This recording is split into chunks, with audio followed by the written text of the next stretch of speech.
Hi guys, we are going to be working on Module 2, Topic 2.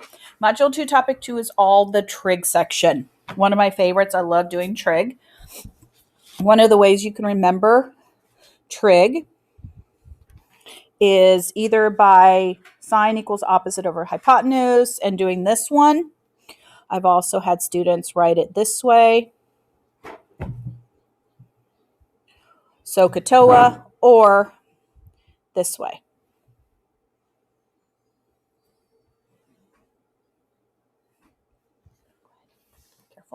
Okay, so what we're going to do, so if it's sine, what I like to do is we start with the angle it gives us.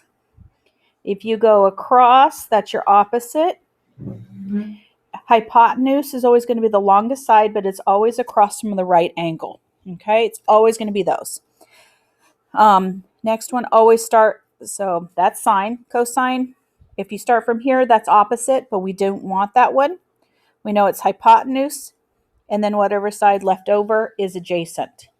Always do it that way. Okay, it's going to make your life a lot easier. Always do adjacent last. Tangent is opposite, so we do want our opposite. We don't want the hypotenuse, so we don't need it. And then adjacent. Very first thing when you are trying to solve these is always, always, always label first. Okay, so you're going to start from your angle that they give you. So they gave you 42 degrees.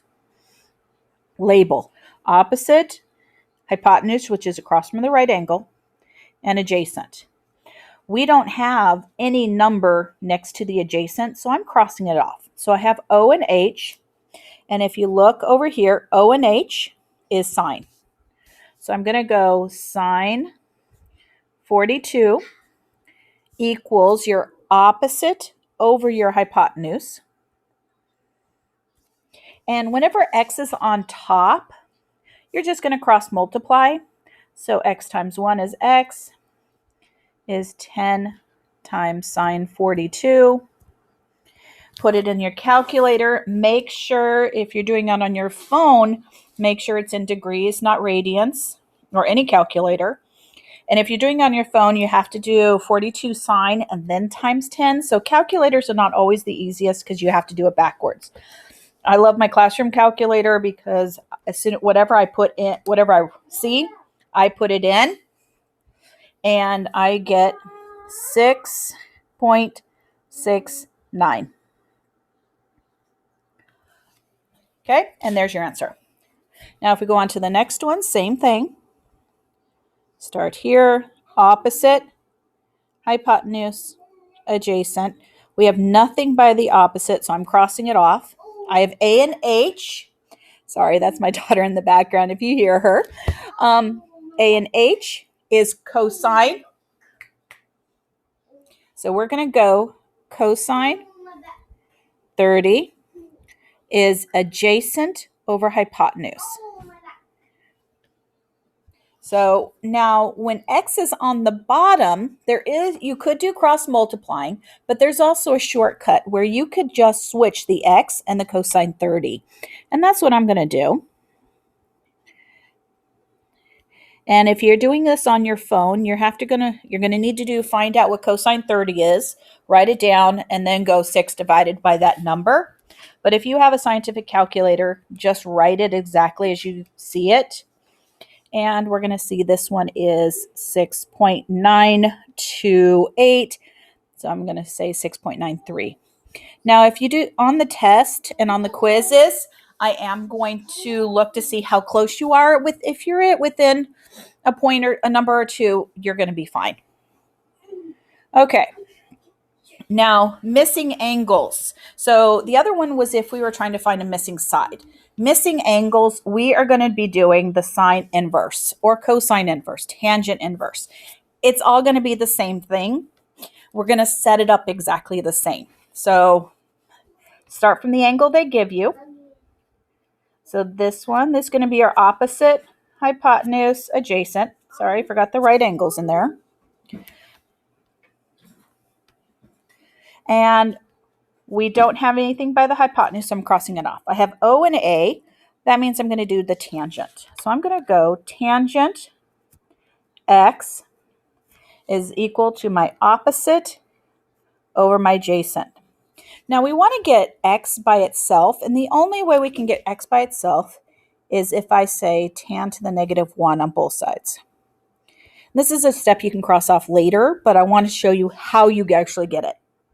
These cross off, so it's like Superman's kryptonite. They cancel each other's power out.